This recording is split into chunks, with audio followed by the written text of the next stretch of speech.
இந்த அருந்ததிர் உள் இடஒதுக்கீடு குறித்து கடந்த 14 வருடமாக நான் அதற்கு தொடர்ந்து எதிர்ப்பு தெரிவித்து வருகிறேன். ஏதோ புதுசா தமிழ்நாட்டில் அருந்ததிர் என்ற ஒரு சாதியினருக்கு இடஒதுக்கீடு திமுக கொடுப்பது போலவும், அந்த திமுகவினுடைய சமூக நீதி கொள்கையை புதிய தமிழகம் கட்சி டாக்டர் கிருஷ்ணசாமி எதிர்ப்பது போன்றவும் ஒரு தவறான கட்டமைப்பை உருவாக்கி வருகிறார். அவர் தமிழ்நாட்டினுடைய அரசு துறைகள் 56 துறையில ஒவ்வொரு துறையிலையும் இந்த எஸ்சியில் இருக்கக்கூடிய 76 சாதிகளும் ஒவ்வொருத்தரும் எத்தனை சதவீத இடத்தை பெற்றிருக்கிறார்கள் என்பதுதான் ஆய்வு எடுத்திருக்கணும். இந்திய அரசியல் சாசனத்தினுடைய வழங்கப்பட்ட உரிமையை மாநில அரசு ஏதோ ஒரு காரணத்திற்காக இது போல தவறாக இடஒதுக்கீடு வழங்குறது எப்படி சரியா இருக்க முடியும்? அருந்ததிர் அவங்க தான் விளிம்பு நிலைக்கு விளிம்பு நிலை இருக்கிறாங்க அப்படின்னு நான் தான் கேட்குறோம். நீங்கள் சொல்றதுக்கு உண்டான எவிடன்ஸை கொடுத்துருங்க. 18% நீங்கள் ஆய்வு பண்ணி கொடுங்க. கொடுத்த பிறகு எல்லாம் முடிவு பண்ணுவது என்ன பெரிய இது என்ன இருக்குது? தீக்கா தவறு பண்ணுறது நியாயம். ஏன்னா அவங்களுக்கு வேற எதுவுமே தெரியாது. தமிழ்நாட்டினுடைய உண்மை நிலைமை அவங்களுக்கு தெரியாது. ஆயிரக்கணக்கான கலவரங்கள் தென் மாவட்டத்தில் வெட்டி குத்து கொண்டு வரும்போது அவர்களுக்கு காது கேட்கல, கண்ணு கிடையாது வீரமணிக்கு. ஆச்சுங்களா? அந்த வீரமணியார் எப்படி இன்னைக்கு வெட்டுப்படக்கூடிய தேவேந்திர வேளாளரோ தீண்டாமை கொடுமை ஆதிநாட்டை பார்க்க கம்யூனிஸ்டுகள் உண்மையினுடைய அடிப்படையில் பேசக்கூடியவங்க. அந்த கட்சியும் கூட இந்த உள்ளொடுக்கீட்டால பாதிப்பு இருக்குன்னு சொல்லி சொல்லிட்டு இருக்கிறாங்களே. இன்னைக்கு நான் தான் கிருஷ்ணசாமி இல்லை, இவர் பரையர் சமுதாயம், அவர் பரையர் சமுதாயம், இவங்க பரையர் சமுதாயம், எல்லாரும் பரையர் சமுதாயம் சேர்ந்தவங்க. இத்தனை இன்டெலிஜென்டா வர்றாங்களே. ஆச்சா, அப்போ இவங்களெல்லாம் சொல்ற போது இதுக்குள்ள உண்மை என்னன்னு நீங்க பாத்தீங்கன்னா, கடந்த 7ஆம் தேதி அன்று சென்னையில் புதிய தமிழகம் கட்சியினுடைய முன்னெடுப்பில் தமிழ்நாட்டில் கடந்த 14 வருடமாக அமலாக்கப்பட்டு வருகின்ற அருந்ததிர் உள் இடஒதுக்கீட்டில் ஏற்படக்கூடிய பாதிப்புகள் குறித்தும், தேவேந்திர வேளாளர்கள் மற்றும் வடக்கு மாவட்டத்தில் இருக்கக்கூடிய ஆதிராவிடர் என்று அழைக்கப்படக்கூடிய பரையர் சமுதாய மக்களுக்கு ஏற்படக்கூடிய பாதிப்புகள் குறித்தும், எனவே அந்த உள் இடஒதுக்கீடு சட்டத்தை ரத்து செய்ய வேண்டும், அதே போல மாஞ்சோலை தேயிலை தோட்ட தொழிலாளர்களுக்கு அவர்களுடைய பகுதியிலேயே அவருடைய வாழ்வாதாரத்தை நிலைநாட்ட வேண்டும் என்ற உள்ளிட்ட 6 அம்ச கோரிக்கைகளை வலியுறுத்தி பேரணிக்கு நாங்கள் ஏற்பாடு செய்திருந்தோம். ஆனால் ஏறக்குறைய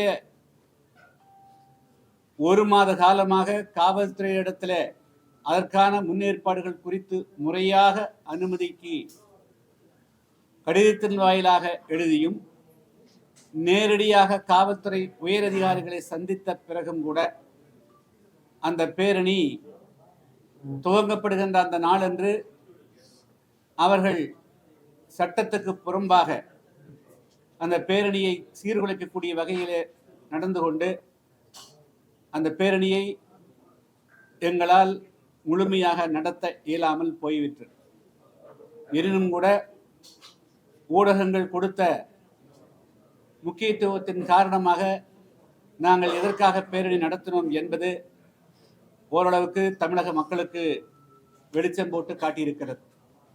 எனவே அடுத்த கட்டமாக நாங்கள் இந்த உள் இடஒதுக்கீடு குறித்து என்னென்ன நடவடிக்கையில் ஈடுபட போகிறோம் என்பது குறித்து இன்று விளக்குவதற்காக இந்த பத்திரிகையாளர் சந்திப்பு நடைபெறுகிறது. இன்றைய பத்திரிகையாளர் சந்திப்பில் எங்களோடு இப்பொழுது சென்னை பல்கலைக்கழக பேராசிரியர் புரொஃபசர் டாக்டர் கே கதிரவன் எனக்கு வலது பக்கத்தில் அமர்ந்திருக்கிறார். அவர் இப்பொழுதும் சென்னை பல்கலைக்கழக பேராசிரியர் இருக்கிறார். அவர் தமிழ்நாடு பல்கலைக்கழகங்கள் மற்றும் கல்லூரியுடைய எஸ்சி எஸ்டி ஆசிரியருடைய அசோசியேஷனுடைய தலைவராக இருக்கிறார். பிரதமருக்குரிய வழக்கறிஞர் கோபிநாத் அவர்கள் இந்த உள்ளிடக்கீடு சம்பந்தமான வழக்குகளை அவர் முன்னின்று நடத்தி வருகிறார். இடதுபுறம் பேராசிரியர் லட்சுமணன் அவர்கள் MIDS என்று அழைக்கப்படக்கூடிய உலக பிரசித்தி பெற்ற சமூக ஆய்வு மையத்தில் பணியாற்றி இப்பொழுது ஓய்வு பெற்று இப்பொழுது இன்டலெக்சுவல் தலித் கலெக்டிவ் என்ற அமைப்பை நடத்தி கொண்டு வருகிறார். அதற்கு அருகாமல் இருக்கக்கூடிய சகோதரி ரேவதி நாகராஜன் அவர்கள் அதாவது ஒடுக்கப்பட்ட மக்களுடைய உரிமைகளுக்காக போராடி தமிழகத்தில் மட்டுமல்ல இந்திய அளவில் பிரசித்தி பெற்ற ரெட்டைமலை சீனிவாசன் அவர்களுடைய பேத்தியார் அவர்கள், சகோதரி எட்டமலை ரேவதி நாகராஜன் அவர்கள், அறியாமக்கூடிய அவருடைய கணவனார், எங்களுடைய கட்சியினுடைய பொதுச் செயலாளர் மிஸ்டர் வி.கே. ஐயர். முக்கியமாக இன்று நடைபெறக்கூடிய இந்த பத்திரிகையாளர் சந்திப்பில் நான் சொல்லிக்கொள்ள விரும்புவது, தமிழ்நாட்டில் பழங்குடி மக்களுக்கு, அதாவது ஷெட்யூல் ட்ரைப் என்று அழைக்கப்படக்கூடிய பழங்குடி மக்களுக்கு 1% சட்ட ரீதியாக இடஒதுக்கீடு, ஷெட்யூல்டு காஸ்ட் என்று அழைக்கப்படக்கூடிய பட்டியலின அல்லது அட்டவணைப்பட்ட மக்களுக்கு 18%, மிக பிற்பட்டோருக்கு 20%, பிற்பட்டோருக்கு 30% என 69% இடஒதுக்கீடு.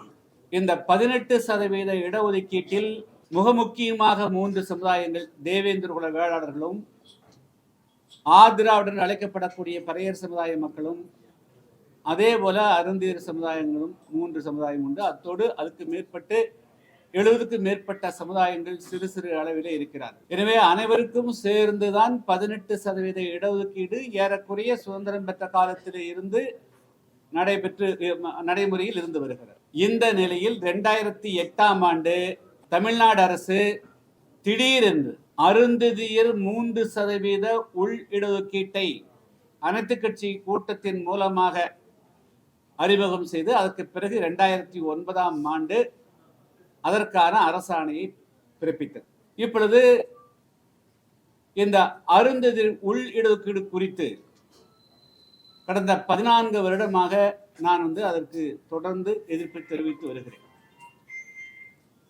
இதில் பல பேர் ஒட்டுமொத்தமாக ஊடகங்களின் வாயிலாகவும் பல்வேறு விதத்திலும் அவர்கள் நாங்கள் அருந்ததியருக்கே இடஒதுக்கீடு கொடுக்கக்கூடாது என்று சொல்வதை போன்ற ஒரு கட்டமைப்பை உருவாக்கி வருகிறது. ஏதோ புதுசா தமிழ்நாட்டில் அருந்ததியர் என்ற ஒரு சாதியினருக்கு இடஒதுக்கீடு திமுக கொடுப்பது போலவும், அந்த திமுகவினுடைய சமூக நீதி கொள்கையை புதிய தமிழகம் கட்சி டாக்டர் கிருஷ்ணசாமி எதிர்ப்பது போன்றவும் ஒரு தவறான கட்டமைப்பை உருவாக்கி வருகிறார். அது முற்றிலும் தவறானது. ஏற்கனவே 18% இடஒதுக்கீட்டுக்குள் இருக்கக்கூடிய அருந்ததியினர் அதற்கான இடஒதுக்கீடுகளை பெற்று வருகிறார். அப்பொழுது எங்கே பிரச்சனை? திடீரென்று 3% இடஒதுக்கீட்டை அருந்ததியருக்கு வழங்க வேண்டிய அவசியம் ஏன் வந்தது? அது யாருக்கும் தெரியாது. ஆனாலும் அவர்களாக ஒரு கருத்தை வெளியே தெரிவித்தார்கள். என்ன? அந்த 18%க்குள் அருந்ததியருக்கு போதுமான அளவிற்கு பங்கீடு இல்லை என்று. சரி, அவர்கள் சொன்ன கருத்தை நாங்கள் அப்படியே ஏற்றுக்கொள்கிறோம். அப்படி என்று சொன்னால், தமிழ்நாட்டில் ஷெட்யூல்டு காஸ்ட் என்று அழைக்கப்படக்கூடிய பட்டியல் பிரிவில் 76 சாதிகள் உள்ளடங்கி இருக்கின்றன. அந்த 76 சாதிகளும் தமிழ்நாட்டுக்குரிய அரசனுடைய துறைகளில் எவ்வளவு பங்கு பெற்றிருக்கிறார்கள் என்பதற்கான ஆதாரமான தரவுகளை ஆய்வு செய்து இந்த அரசு வெளியிட்டிருக்க வேண்டுமா இல்லையா? அவ்வாறு வெளியிடாமல் ஜனார்த்தனன் என்ற நீதிபதியினுடைய தலைமையில ஒரு 5½ மாதம் இந்த தமிழ்நாடு அரசு ஒரு ஆய்வு செய்ததாக ஒரு அறிக்கையை வெளியிட்டிருக்கிறார். அந்த அறிக்கையில் இதனுடைய ஒரு பக்கத்தை உங்களுக்கு நான் வழங்கியிருக்கிறேன். அதில் முக்கியமாக அவர் தமிழ்நாட்டினுடைய அரசு துறைகள் 56 துறையில ஒவ்வொரு துறையிலையும் இந்த எஸ்சியில் இருக்கக்கூடிய 76 சாதிகளும் ஒவ்வொருத்தரும் எத்தனை சதவீத இடத்தை பெற்றிருக்கிறார்கள் என்பதுதான் ஆய்வு எடுத்திருக்கணும். அது அவர் கேள்வி கேட்டதுல அது பாருங்க, நீங்களே படிச்சு பாருங்க. Page number 180 180. அதுல இவர் 20 துறைக்கு மேற்பட்ட துறைக்கு எழுதியிருக்கிறார். அதுல 8 துறையிலிருந்து மட்டும்தான் பதில் கொடுத்தாங்களே தவிர, அது பாருங்க நான் கொடுத்துறேன். அந்த பேஜ் நம்பர் 180ங்க, 10.31. கொஞ்சம் தயவு கூர்ந்து கொஞ்சம் முக்கியமான பாயிண்ட்டுங்க, கொஞ்சம் சத்தமில்லாம கொஞ்சம் கேளுங்க. Out of 20 state governments, 8 of them alone responded with the final reports. 12 of the state governments did not care to respond. இது நான் கொடுக்கலீங்க. இது எதை அடிப்படை ஆதாரமாக கொண்டு இவர்கள் 3% இடஒதுக்கீடு வழங்கப்பட்டது, அவர்கள் பாவப்பட்ட ஜனங்கள், விளிம்பு நிலையில் இருக்கக்கூடிய மக்கள் எல்லாம் என்று சித்தரிக்கக்கூடிய திமுக, அதனுடைய உதிரிகளாக இருக்கக்கூடியவர்கள் சொல்லக்கூடிய கருத்துக்கள் தமிழ்நாடு அரசாங்கமே போதிய ஆதாரங்களை தராமல், எனவே இன்அடிக்குவேட், அதாவது ஒரு முறையான ஆய்வு திரட்டாம கொடுக்கப்பட்ட ஆய்வினுடைய அடிப்படையில் நீங்கள் அவர்களுக்கு 3% இடஒதுக்கீடு கொடுக்கலாம் என்று முடிவெடுத்தீர்கள். அது எப்படி சரியா இருக்க முடியும்? தமிழ்நாடு அரசாங்கமே நீங்க போதிய எவிடன்ஸ் நீங்க கொடுக்கல. அப்ப யார் அதுல வந்து தேவேந்திர வேளாளர், பிஆர் எவ்வளவு இருக்கிறாங்க, அருந்தியர் இருக்கிறாங்க, புதிரவண்ணன் இருக்கிறாங்க, குறவர் இருக்கிறாங்க, அதுல 76 சாதிகளுடைய பங்கும் நீங்க சொல்லியிருக்கணுமா இல்லையா? அதுல இன்னொரு சாதி தேவேந்திர வேளாளருக்கும் பறையருக்கும் எவ்வளவு கேப், அருந்தியருக்கும் இந்த கம்யூனிட்டிக்கு எவ்வளவு கேப். எனவே அவங்க வந்து ஒட்டுமொத்த இடஒதுக்கீட்டுல ஒரு கம்யூனிட்டி வந்து 100க்கு 100 வச்சிருக்காங்க, ஒரு கம்யூனிட்டி 90, நாங்க 10% தான் வச்சிருக்கிறதுக்கு உண்டான ஆதாரம் எங்கே? இந்திய அரசியல் சாசனத்தினுடைய வழங்கப்பட்ட உரிமையை மாநில அரசு ஏதோ ஒரு காரணத்திற்காக இது போல வந்து தவறாக இடஒதுக்கீடு வழங்குறது எப்படி சரியா இருக்க முடியும்? சரி, நீங்க அதையும் கொடுத்தீங்க, ரைட். நான் அந்த 3% இடஒதுக்கீட்டை கூட கொடுத்ததை கூட இந்த 14 வருஷம் எடுக்கல. அதை நீங்க தனிச்சு தானே கொடுத்துருக்கணும். அவங்க வந்து தேவேந்திர வேளாளர்களோடும் ஆதிராவுடன் அழைக்கப்படக்கூடிய பறைய சமுதாயத்தோடும் போட்டியிட முடியவில்லை. அவர்கள் பின்தங்கியவர்களாக இருக்கிறார்கள் நீங்க சொல்றீங்களே, அவங்களை கொண்டு மீண்டும் உள்ளிடுக்கீடு கொடுத்தா அவங்களால எப்படி போட்டியிட முடியும்? அப்ப நீங்க தனிச்சா தானே கொடுத்துருக்கணும். அவங்களுக்கு 3% தனிச்சு தானே கொடுத்துருக்கணும். அதான நியாயமா இருக்க முடியும். அவர்கள் போட்டியிட சக்தி இல்லாதவர்கள் நீயே சொல்ற. அப்ப அவங்களுக்கு 3% தனியா கொடுக்காம எதுக்காக உள்ளீடு கொடுத்தீங்க? இப்ப வலிந்து என்ன செய்யறாங்க, அந்த 18% உள்ள வச்சுட்டு எங்கெல்லாம் வந்து தமிழ்நாட்டில் பெரிய நீங்க பார்த்துருப்பீங்க, இந்த 3.5 வருஷம் நீங்க பார்த்துருப்பீங்க, எங்காவது வந்து ஒரு ஆயிரக்கணக்கான போஸ்ட்டுக்கு வேலை வாய்ப்பு எடுத்துக்கிறாங்களா? ஏதாவது ஒரு துறையில் எடுத்து 1000 போஸ்ட் 2000 போஸ்ட் எடுத்தாங்க சொல்லுங்க, ஒரு 10,000 பேர் எடுத்தாங்க சொல்லுங்க. அங்கங்க 5 போஸ்ட் 10 போஸ்ட் 20 போஸ்ட் அதுல மாவட்ட ரீதியா பிரிச்சு விட்டுறாங்க. அதெல்லாம் அப்படி பிரிக்கக்கூடாது, பிரிக்கிறாங்க. அப்படி பார்க்கிற போது எஸ்சிக்கு வந்து ஒரு போஸ்ட் வந்தா அந்த ஒரு போஸ்டையும் அருந்ததற்கு முன்னுரிமை அடிப்படையில் சட்டத்துக்கு புறம்பாக வழங்கி வருகிறார்கள். அதனால 14 வருஷமா ஆயிரக்கணக்கான போஸ்ட் பதவிகளை ஒரு சாதிக்கு மட்டுமே வழங்கி இந்த வரலாற்றில் இன்று வரையிலும் பெரும் தீண்டாமை கொடுகளையும் வன்முறைகளையும் சந்தித்து வருகிற தேவேந்திர வேளாளர்களுக்கும் ஆதரவாளருக்கும் திமுக மிகப்பெரிய சமூக அநீதி இழைத்திருக்கிறது. சரி, எனவே அந்த ஆதரவு கொடுத்தோம். அடுத்தது அதே கமிஷன்ல 328வது பக்கத்துல என்ன சொல்லிக்கிறாங்க, இந்த உள் இடஒதுக்கீடு கொடுத்த பிறகு என்ன இம்ப்ரூவ்மெண்ட், என்ன மாற்றம் நடந்திருக்கு அப்படிங்கிறது குறித்து எவரி 10 இயர்ஸ் ஆய்வு செய்யணும்னு சொல்லிக்கிறாங்க. 10 வருஷத்துக்கு ஆய்வு. ஆக்சுவலா வந்து 2009 கொடுத்திருந்ததுன்னா 2019 ஆய்வு பண்ணியிருக்கணும். இப்போ 5 வருஷம் ஆகி போச்சு. ஆய்வு பண்ணியிருக்கணுமா இல்லையா? அதுவும் சட்டமன்றம் நீங்க பண்ணல, சட்டத்திலே பண்ணல. இனியாவது நீங்க ஆய்வு பண்ணி இந்த நேரத்தில் தமிழ்நாட்டுக்கு அரசு துறையில ஒவ்வொரு சாதியும் நீங்க எல்லா சாதிக்கும் பண்ணணும். நீங்க சாதி வாரியா கணக்கு பேர் கேட்குறீங்க. அதனால தமிழ்நாட்டில் 18% உள்ளடங்கி இருக்கக்கூடிய 76 சாதிகளுடைய பங்களிப்பு என்னவாக இருக்கிறது, இந்த 14 வருஷத்துல என்னென்ன போஸ்ட் எல்லாம் காலியாச்சு, அதுல எத்தனை சதவீதம் அருந்தேறு கொடுத்தீங்க, பிரசாதிகளுக்கு எவ்வளவு கொடுத்தீங்க அப்படிங்கிறது வரணும். ஏன்னா 3%க்கு 3 கொடுத்துருக்கணும். 15% இருக்கக்கூடியவங்களுக்கு ஒரு இடஒதுக்கீடு கொடுக்கலைன்னா என்ன நியாயம் இது? எனவே வந்து நாங்க வந்து இந்த போராட்டத்தை அடுத்த கட்டத்துக்கு நகர்த்திட்டு போறதுக்காக வந்து இதுல வந்து நீதி கிடைக்கிறவே இல்லை. இப்போ சொல்றேன், அருந்ததிற்கு 3% தனியா கொடுத்துரு, அதுதான் உச்ச நீதிமன்றம் சொல்லி இருக்குது. டிவிஷன் பண்றதுக்கு எந்த விதமான தடை இல்லைன்னு சொல்லிட்டாங்க. அதன்படியே நீங்க 3% கொடுத்துக்குங்க. ஆனா இப்ப 10 வருஷம் ஒரு ஆய்வு செய்யணும், மறுஆய்வு செய்யணும், ரிவ்யூ பண்ணணும். அதை வந்து மாநில அரசு செய்யணும்.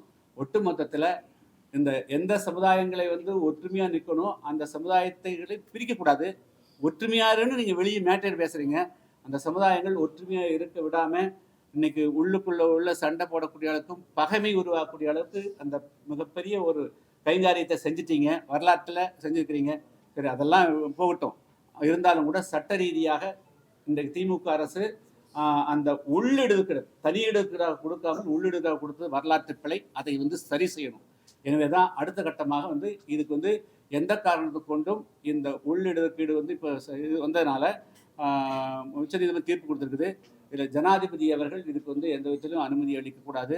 அப்படிங்கிறதுக்காக வலியுறுத்தியும், அதே போல் தேசிய அளவில் இது குறித்து வந்து தமிழ்நாடு அரசு பெரும்பான்மையாக இருக்கக்கூடிய 15-18% இருக்கக்கூடிய பெரும்பான்மையாக இருக்கக்கூடிய பரையர் சமுதாயம், தேவேந்திர சமுதாயத்துக்கு எதிராக செய்யக்கூடிய அந்த சதியை குறித்து வந்து நாங்கள் வந்து எடுசலுக்காக டிசம்பர் மாதம் 6 மற்றும் 7 ஆகிய தேதிகளில் டெல்லியில் ஆர்ப்பாட்டமும் 2 நாள் கருத்தரங்கும் ஏற்பாடு செய்திருக்கிறோம். அதில் வந்து தேசிய அளவில் இருக்கக்கூடிய அனைத்து இந்த மாதிரி தலித் ஆக்டிவிஸ்டும் பல்வேறு அரசியல் கட்சிகள் தலைவர்களும் பேச இருக்கிறார். இப்பொழுது வந்து இது குறித்து வந்து பேராசிரியர் லட்சுமணன் அவர்கள் வந்து எம்ஐடிஸில் ஆராய்ச்சி இருந்தவர்.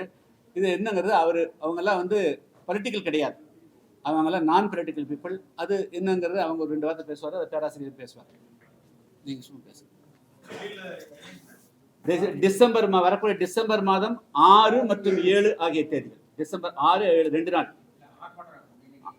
அது நாங்கள் சொல்லுவோங்க, அதாவது அது நாங்கள் அப்புறம் சொல்கிறோம். 2 நாள் நாங்கள் நிகழ்ச்சி இருக்குது.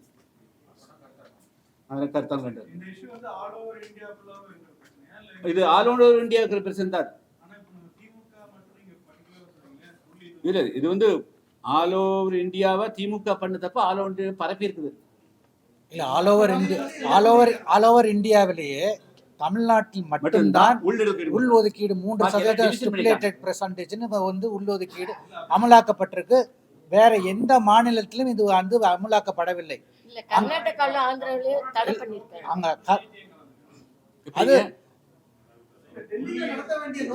அதாவது டெல்லி இதை வந்து நாங்க வந்து மத்திய அரசனுடைய கவனத்துக்கு கொண்டு போக வேண்டும்ங்கிறது ரொம்ப முக்கியமானது. Invite the attention of the central government. ஏன்னா இந்த பட்டியல் பிரிவில் எந்த மாற்றங்களும் செய்வதற்குண்டான முழு அதிகாரம் படைத்தது மத்திய அரசு, பார்லிமெண்ட் ஆச்சுங்களா. இப்போ மத்திய அரசு, அந்த மத்திய அரசு வந்து அது இது மாதிரி வந்து 3% மூலமாக 18% எஞ்சிக்கூடிய அனைவருடையும் உரிமையும் பறிக்கிற மாதிரி ஒரு சட்டத்தை மாநில அரசு போட்டிருக்கு. எனவே மத்திய அரசு இது தலையிடணுங்கிறது தான் அவருடைய மீனிங்.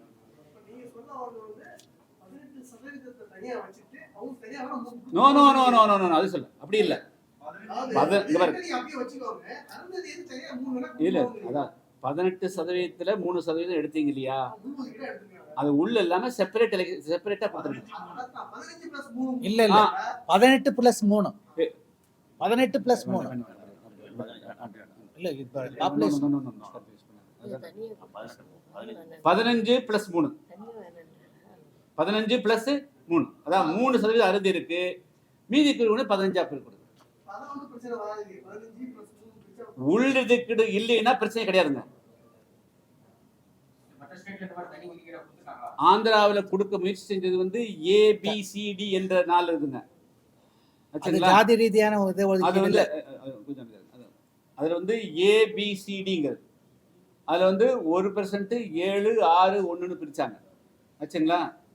இது வந்து எங்களுடைய கொள்கை ரீதியா இல்லை, நீங்க தமிழ்நாடு அரசு இதுதான் சமூக நீதினு போயிட்டீங்க, இதுக்கு உச்ச நீதிமன்றம் அனுமதி கொடுத்துருச்சு. அனுமதி கொடுத்ததுனால நாங்க சொல்றோம் ஆச்சுங்களா. அதனால வந்து அருந்திற்கு தனியாக 3% என்று பிரித்து கொடுத்து விடுங்கள்.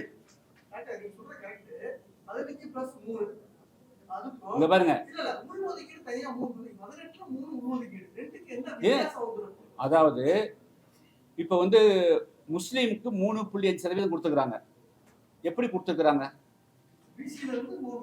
எடுத்து கொடுத்துக்கிறாங்க. பிசில இருந்து தனியா எடுத்து கொடுத்துக்கிறாங்க. உள்ள ஒதுக்கீடு இல்லை, பிசில இருந்து செப்பரேட் எடுக்குது, தனி இடஒதுக்கீடு. அந்த பிசி முஸ்லிம்ஸ் வந்து எஞ்சி இருக்கக்கூடிய அந்த 30 இருக்கு இல்லைங்களா, அதுல 26.5 போட்டியிட முடியாது. இங்க வந்து இவங்க பிரிக்காம உள்ளேயே வச்சுட்டு எங்க இல்ல காலி இடமோ அதை கொண்டு அவங்கள வச்சு நிரப்புறாங்க. பிரிக்கல. அதாங்க உள்ளிருக்கிற முன்னுரிங்கிறது எடுத்து ஆகணும். பிரிஃபரன்ஸ் எடுக்கணும், பிரிஃபரன்ஸை காலி பண்ணணும், உள்ள இருக்கிறது காலி பண்ணணும்.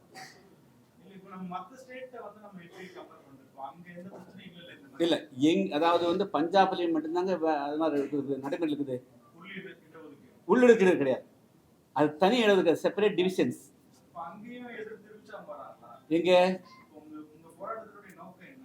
எங்க போராட்ட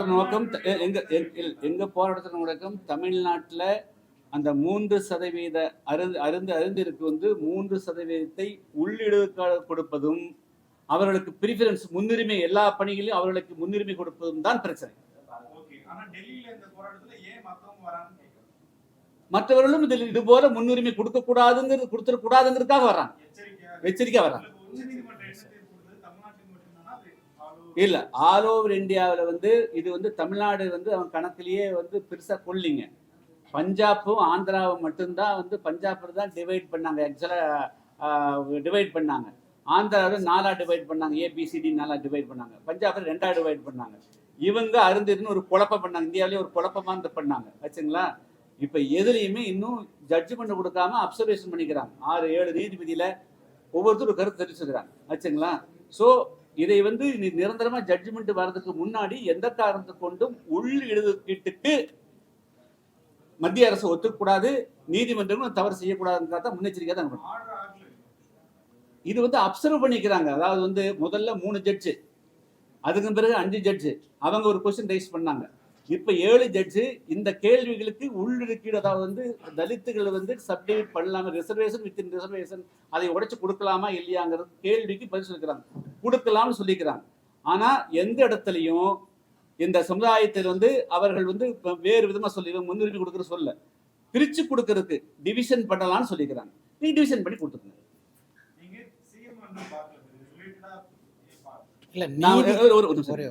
நான் வந்து 8ஆம் தேதி அன்னைக்கு சீஃப் செக்ரட்டரிக்கு வந்து பார்க்கறதுக்கு அப்பாயின்மெண்ட் கேட்டிருந்தேன். இன்னைக்கு வரைக்கும் சீஃப் செக்ரட்டரி அப்பாயின்மெண்ட் கொடுக்கல. அது எங்களுக்கு தெரியலீங்க. இல்ல, சிஎம் பார்க்கறது முதல்ல வந்து இதை புரிஞ்சுக்கிறதுக்கு வந்து முதல்ல வந்து அதிகாரிகள் புரிய வச்சா தான் அரசியல்வாதிகள் புரிவாங்க. முதல்ல வந்து இருக்கக்கூடிய அதிகாரி சீஃப் செக்ரட்டரி லெவலில் புரிய வச்சிட்டோம்னா அதுக்கு பிறகு சிஎம் பார்க்குற போது அவங்க எடுத்து சொல்லுவாங்க. அப்படின்னுக்காக முதல்ல சீஃப் செக்ரட்டரி பார்த்தோம்னா he can understand the matter அப்படின்னுக்காக தான் 8ஆம் தேதி அனுமதி கேட்டால் இன்னைக்கு வரைக்கும் கொடுக்கலீங்க. கவர்னர் கொடுத்துட்டாரு, சீஃப் செக்ரட்டரி கொடுக்கல அப்படின்னா பார்த்துக்கங்க. அப்படிதான் சொல்ல முடியாது, நான் சொல்லவில்லை. கவர்னர்கிட்ட வாங்கிட்டேன். கவர்னர்கிட்ட 7ஆம் தேதி அன்னைக்கு 2 மணிக்கு வாங்கியிருந்தோம். ஆர்ப்பாட்டத்தினால பண்ண முடியல. மீண்டும் 2வது நாள் கேட்டு வந்து நாங்கள் இது மாதிரி ஆர்ப்பாட்டத்தில் நாங்கள் கைதாகி போயிட்டோம், அதனால கேட்டோம். இம்மீடியட்டாக அன்னைக்கு வந்து 12:30 மணிக்கு கொடுத்தாங்க, 1 மணி நேரம் 1/2 ஹவருக்கு மேலே கொடுத்தாங்க. அதே அன்னைக்கே வந்து ஈவினிங் 4 o'clock கேட்டிருந்தோம், இன்னைக்கு வரைக்கும் கிடைக்கலீங்க. இல்லை, அதுக்குள்ளே போக வேண்டாங்க. இப்போ மேட்ரு வந்து இதுதான். இப்போ வந்து நாங்கள் வந்து பொதுவாக வந்து தொடர்ந்து திராவிடர் கழகம், சில கம்யூனிஸ்ட் கட்சிகள், திமுக, அது சார்புடையவர்கள் எல்லாருமே பாவப்பட்ட ஜனங்கள் என்று அறிஞர்கள் மட்டுமே முன்னெடுப்பு சொல்லிட்டு அவர்களுக்கு கொடுக்கக்கூடிய இடஒதுக்கீட்டை எதுக்கிற மாதிரி ஒரு பிம்பத்தை கட்டமைக்கிறார்கள், உருவாக்குகிறார்கள். அது வந்து முற்றிலும் தவறான ஆச்சா. நாங்கள் வந்து யாரும் வந்து ஒரு இடஒதுக்கீட்டுக்குள்ள அருந்ததிரை ஏறி மிதிச்சுட்டு யாரும் மேலே போகிறதில்ல. அவரொரு திறமையை படித்து மேலே வர்றாங்க. அதில் சில பேருக்கு வந்து சக்தி குறைவாக இருக்கலாம், அதில் பங்கு குறைவாகவும் கூட இருக்கலாம், இல்லைன்னு சொல்ல முடியாது. ஆனால் அதை ஆய்வு பண்ணி இந்த காரணத்தினால இவங்க முன்னேற முடியாமல் இருக்குது, அதனால வந்து இவர்களுக்கு தனியாக பிரித்து கொடுக்க உண்டான கிரெடிபிலிட்டி, அதாவது வந்து அப்சல்யூட்டா இந்த காரணத்தினால தான் இவங்க முன்னேற முடிய மாட்டேங்குது, அதுக்காக இவர்களுக்கு முன்னெடுக்கலாம். அதுக்குள்ள இன்னும் எத்தனையோ சொன்னாங்க. புதுரைவண்ணானெல்லாம் வந்து பார்த்தாலும் தீர்த்து வச்சக்கூடிய கம்யூனிட்டி, அவங்களுக்கெல்லாம் எத்தனை சதவீதம் கொடுக்கறது, அவங்களை எப்படி முன்னுரிமையாக்குறது.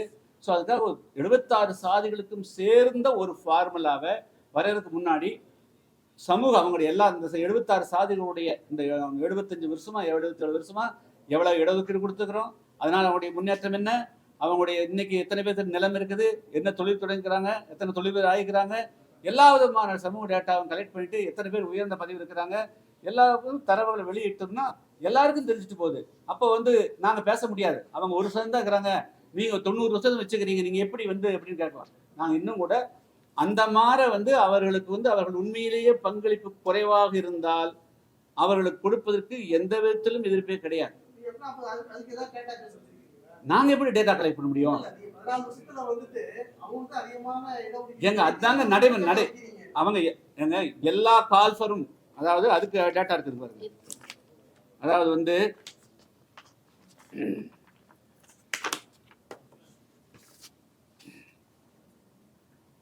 மனோன்மணியம் சுந்தரனார் யூனிவர்சிட்டி, அதில் வந்து ஏறக்குறைய 92 போஸ்ட் வந்து அறிவிச்சாங்க. அதுல வந்து டிபார்ட்மெண்ட் ஆஃப் தமிழ் ப்ரொஃபஸர் 1 ஜிடிங்க, department of English associate professor 1 post GT, assistant professor 1 post SCA, department of history associate professor 2 SCA 1 MBC 1 DNC 1ங்க. Then assistant professor 1 MBC DNC. Then department of sociology professor 1 GT 1 GT 1 SCA 1 MBC DNC. 92 பேர்ஸ்ல ஒரு single post கூட other than எஸ்சின்னு call for பண்ணல. இது வந்து இது உங்களுக்கு நான் கொடுக்குறேன், இதை கொடுக்குறேன் பார்த்துக்கங்க. ஆச்சுங்களா? ரெண்டாவது அருள்மிகு பழனியாண்டவர் மகளிர் கலைக்கல்லூரி பழனி தன்னாட்சியில் அதில் இளநிலை உதவியாளர் 3 ஆதிராவிடர் அருந்ததிர் பெண் ஆதரவற்ற விதவை தமிழ்மொழி எஸ்சிஏ விமன். தென் தட்டச்சர் பொதுப்பிரிவு, பண்டக காப்பாளர் பொதுப்பிரிவு. தென் வந்து ஆய்வக உதவியாளர் ஆதிராவிடர் அருந்ததிர் பெண், அதான் அது விமன் தான், பெண் தான் கொடுத்துக்கிறாங்க. தென் வந்து பதிவரை எழுத்தாளர் ஆதிராவிடர் அருந்ததிர் பெண் 2 போஸ்ட் தான். ஸோ அதே போல் அலுவலக உதவியாளர் ஆதிராவிடர் அருந்ததிர் பெண், எல்லாமே அருந்ததிர் பெண்ணு, அருந்ததிர் ஆண். ரெண்டாவது அண்ணா யூனிவர்சிட்டி, அதில் வந்துங்க professor post general 10 14, BC 9, BC M வந்து 0, எம்பிசி வந்து 18, எஸ்சிஏ அருந்தருக்கு 19, எஸ்சிஏ அருந்தருக்கு 19, எஸ்சிக்கு வந்து 15% இருக்கிறவங்களுக்கு வெறும் 5 போஸ்ட்.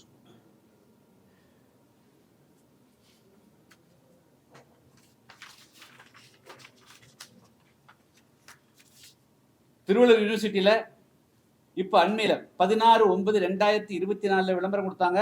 அதில் வந்து number of the departments chemistry number of vacancy 1, communal reservation BC, zoology number of vacancy 1 SCA women, biotechnology number of vacancy 1 BC, computer science number of vacancy 2 GT 1 SCA women 1, physics number of vacancy 2 GT 1 SCA women 1, commerce 2 post GTA 1 SCA women 1.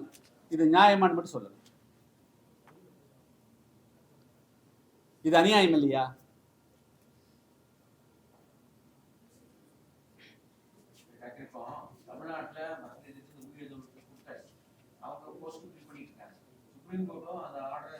Sir அது கொடுக்கல, supreme court கொடுத்த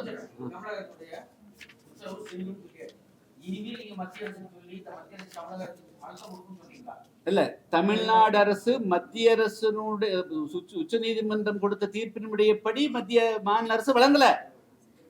அவங்க division பண்ணி கொடுத்திருந்தா கொஸ்டினே கிடையாது. இவங்க உள்ளெழுதி கொடுக்குறாங்க, அது உச்ச நீதிமன்ற தீர்ப்பு கேட்கிறாங்க. ரிவ்யூ பெட்டிஷன்ல டிஸ்மிஸ் பண்ணிட்டாங்க. இது ரிவ்யூ பெட்டிஷன் அது எப்படி போறாங்கன்னு தெரியலங்க. ஆனால் வந்து நீங்க மத்திய அரசு உச்ச நீதிமன்றம் எஸ்சி அதாவது இவங்களுக்கு வந்து பிரிச்சு கொடுக்கலாமா இல்லையா, டிவிஷன் பண்ணி கொடுக்கலாமா இல்லையான்னு கேள்வி கேட்குறாங்க. அவங்க டிவிஷன் பண்ணி கொடுக்கலாம், அது மாநில அரசு செய்யலாம். அதாவது கொஸ்டின் வந்து மாநில அரசு செய்வதற்கு உரிமை உண்டுன்னு அதிகாரம் உண்டுன்னு சொல்லிக்கிறாங்க, அவ்வளவுதான். அதன்படி உச்ச நீதிமன்றத்தினுடைய தீர்ப்பின்படி இந்த இடஒதுக்கீடு இல்லை. இவங்க வந்து டோட்டலா பைபாஸ் பண்ணி பிரிக்காம உள்ளிடஒதுக்கீடுல முன்னுரிமை அடிப்படையில் ப்ரீஃபரன்ஸ்ல கொடுக்குறாங்க. இது டோட்டலா வந்து அன்சைன்டிஃபிக். இது வந்து டோட்டலா இன்ஜஸ்டிஸ்.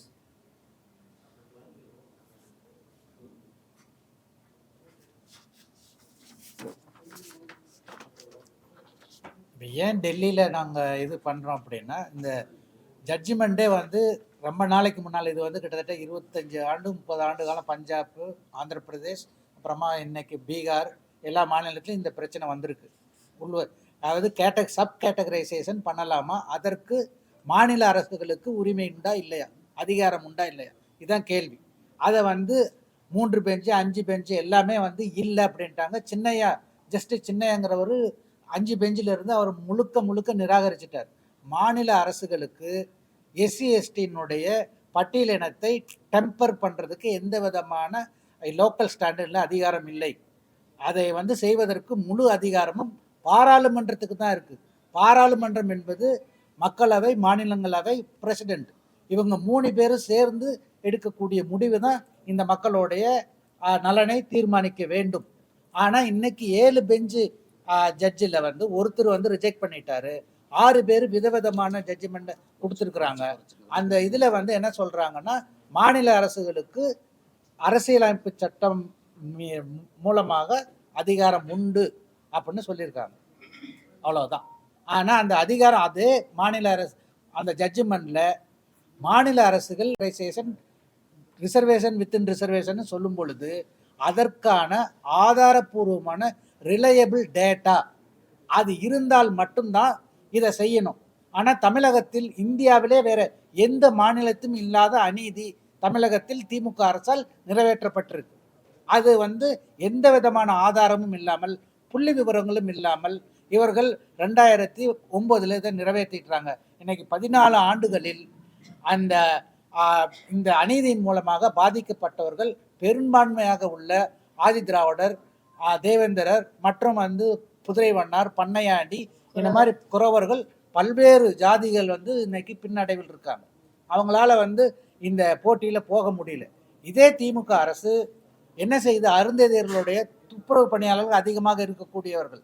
ஆனால் அந்த பணி அவங்களுக்கு வந்து என்ன சொல்றாங்க, நிரந்தரம் இல்லாமல் அவங்கள வந்து தற்காலிக ஊழியராக அதாவது கான்ட்ராக்ட் ஊழியராக தான் வச்சிருக்கிறாங்க. இது வந்து ஜிஓ 156 ரீசெண்டாக தமிழ்நாடு அரசில் வந்தது.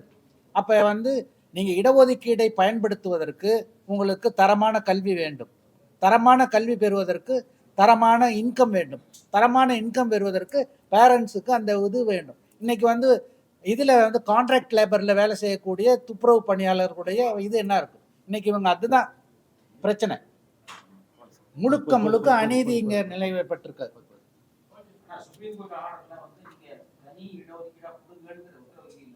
இல்ல, அதாவது ஒரு விஷயம், இந்த இடஒதுக்கீடு இந்த பிரச்சனை வந்து ஃபர்ஸ்ட் பஞ்சாப் கவர்மெண்ட் எடுத்தாங்க போறாங்க, ரெண்டாவது ஆந்திரா, அடுத்தது உள்ளடக்கிறது 3 பேர் போற ஃபர்ஸ்ட்.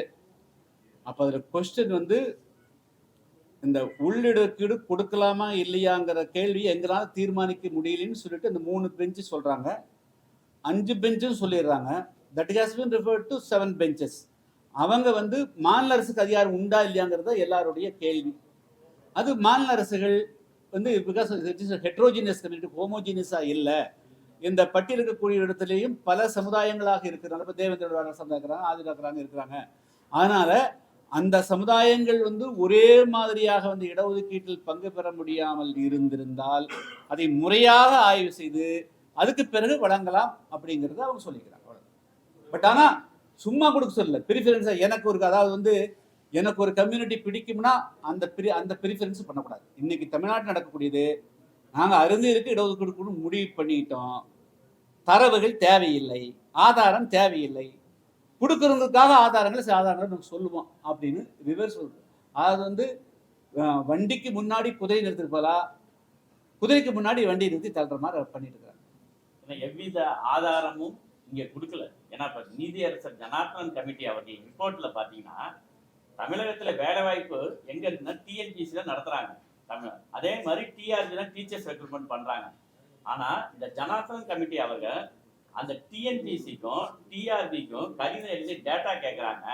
டிஎன்பிசியும் தரவில்லை, டிஆர்பியுமே தரவில்லை. அதை கிளீனாக மென்ஷன் பண்ணுறாங்க, நாட் ரிசீவ்டு ரிப்போர்ட் அப்படின்னு ஜனார்தனன் கமிட்டியே கொடுக்குறாங்க.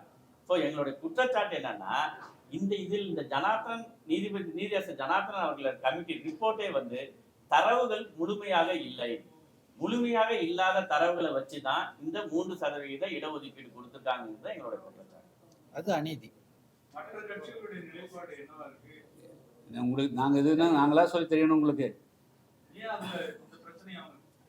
இல்லை. அதில் வந்து சரியான அண்டர்ஸ்டாண்டிங் இல்லைங்க. இது டெப்தா வந்து அந்த உள்ளிடக்கீட்டினுடைய சரத்துகளையும் பெரும்பாலான அரசியல் கட்சிகள் படிக்கல. இல்லை, அது நான் தனியாப்பட்ட முறையில் யாரையும் விமர்சிக்க விரும்புங்க, படிக்கல. ரெண்டாவது, ஒரு தனியாம கட்டமைப்பை திமுக அமைச்சு விட்டாங்க. அருந்ததியர் வந்து அவங்க தான் விளிம்பு நிலைக்கு விளிம்பு இருக்கிறாங்க அப்படின்னு. நான் தான் கேட்குறோம், நீங்கள் சொல்கிறதுக்கு உண்டான எவிடன்ஸை கொடுத்துருங்க. 18% நீங்கள் வந்து ஆய்வு பண்ணி கொடுங்க. கொடுத்த பிறகு எல்லாம் முடிவு பண்ணுவது என்ன பெரிய என்ன இருக்குது? அதில் கம்யூனிஸ்ட் கட்சிகள் தவறு பண்ணுறாங்க. தீகா தவறு பண்ணுறது நியாயம். ஏன்னா அவங்களுக்கு வந்து வேற எதுவுமே தெரியாது. தமிழ்நாட்டினுடைய உண்மை நிலைமை அவங்களுக்கு தெரியாது. ஆயிரக்கணக்கான கலவரங்கள் வந்து தென் மாவட்டத்தில் வெட்டி குத்து கொண்டு போது அவர்களுக்கு காது கேட்கல, கண்ணு கிடையாது வீரமணிக்கு. ஆச்சுங்களா? அந்த வீரமணியார் எப்படி வந்து இன்னைக்கு வெட்டுப்படக்கூடிய தேவேந்திர வேளாளரோ தீண்டாமை கொடுமை ஆதிநாட்டை பார்க்க முடியும்? அவர்களுக்கு பிராமின் ஒருத்தர் தான் எதிரியை தவிர பார்க்க யாரும் எதிரி கிடையாது. அவர் கண்ணை மூடிக்கொண்டு மட்டும்தான் அவர் பேசுவார். ஆனால் கம்யூனிஸ்டுகள் பேசுறது தான் எங்களுக்கு வருத்தமா. கம்யூனிஸ்டுகள் வந்து உண்மையினுடைய அடிப்படையில் பேசக்கூடியவங்க. அந்த கட்சியும் கூட இந்த உள்ளுடுக்கிட்டால பாதிப்பு இருக்குன்னு சொல்லி சொல்லிட்டு இருக்கிறாங்களே. இன்னைக்கு நான் தான் கிருஷ்ணசாமி இல்லை, இவர் பரையர் சமுதாயம், அவர் பரையர் சமுதாயம், இவங்க பரையர் சமுதாயம், எல்லாரும் பரையர் சமுதாயம் சேர்ந்தவங்க. இத்தனை இன்டெலிஜென்ட்லாம் வர்றாங்களே. ஆச்சா, அப்போ இவங்களெல்லாம் சொல்ற போது இதுக்குள்ள உண்மை என்னன்னு நீங்க பார்த்து நான் சொல்றேன். நான் சொல்றத கேட்க சொல்ல, நீங்க ஸ்டடி பண்ணுங்க. அப்படின்னு என்ன அர்த்தம்? தேவேந்திர வேளாளரும் ஆதிராவிடரும் இடஒதுக்கீட்டை வைத்து உயர்ந்து விட்டார்கள் அப்படின்னா பட்டியலிருந்து விலக்கிட்டு போங்க. நீங்க எந்த எம்பிசியில் கொடுத்துருங்க. நீங்க ஏன்னு தெரியலீங்க. நான் வந்து தனிப்பட்ட முறையில் நான் கம்யூனிஸ்டுகள் மேல நான் வந்து அவர்கள் வந்து இதை வந்து முறையா செய்ய ஆய்வு செய்ய கடமைப்பட்டவர்கள். மற்றவங்கள மெக்கானிக்கலா பிராமின் மட்டும் தான் பார்ப்பான். மற்ற கம்யூனிஸ்டுகள் அறிவுபூர்வமா சிந்திக்கக்கூடியவர்கள், உண்மையை சிந்திக்கக்கூடியவர்கள், தரவு நடைபெற்று பேசக்கூடியவங்க. அவங்க ஏன் தவறு பண்றாங்கதான் கேள்வி. அதனால யாரும் வந்து இப்ப திமுக கட்டமைச்சது அது அப்படியே கூட. ஆக்சுவலா வந்து 2009 கலைஞர் வாஸ் வெரி வீக். அன்னைக்கு வந்து மைனாரிட்டி கவர்மெண்டா இருந்தது. பாமகனுடைய தயவு தேவைப்பட்டது, காங்கிரஸுடைய தயவு தேவைப்பட்டது, கம்யூனிஸ்டுடைய தயவு தேவைப்பட்டது, தேவைப்பட்டது. அதுக்காக ஈல்டு பண்ணார். அன்னைக்கு அவர் மனப்பூர்வமா செஞ்சாராங்கிறது எனக்கு தெரியாது. ஆச்சுங்களா? ஸோ இது வந்து பொலிட்டிக்கலா கொண்டு வந்துட்டு இன்னைக்கு அதை நிறுத்தி என்ன செய்யறாங்கன்னா, ஒரு தேரிஸ் இன்ஹிரண்ட் ஒரு இது உண்டுங்க. எஸ்சிகளுக்கு வந்து இடஒதுக்கீடு கொடுக்கறதுனால தான் அவங்க வந்து வளர்றாங்க அப்படிங்கிற ஒரு ஃபீலிங் சில பேர் இருக்குது. அதைத்தான் இதுதான் வந்து நியோ பிராமினிசம். யாரெல்லாம் வந்து இந்த உள் இடஒதுக்கீட்டை ஆதரித்து தேவேந்திர வேளாளர்கள் ஆதிராவிடருடைய இடஒதுக்கீட்டை காலி பண்றாங்களோ அவங்க எல்லாம் நியோ பிராமின்ஸ். அவர்கள் நியோ பிராமி பார்ப்பனியவாதிகள் தான் நாங்கள் குற்றம் சுமத்த வேண்டியிருக்கு. நன்றி, வணக்கம்.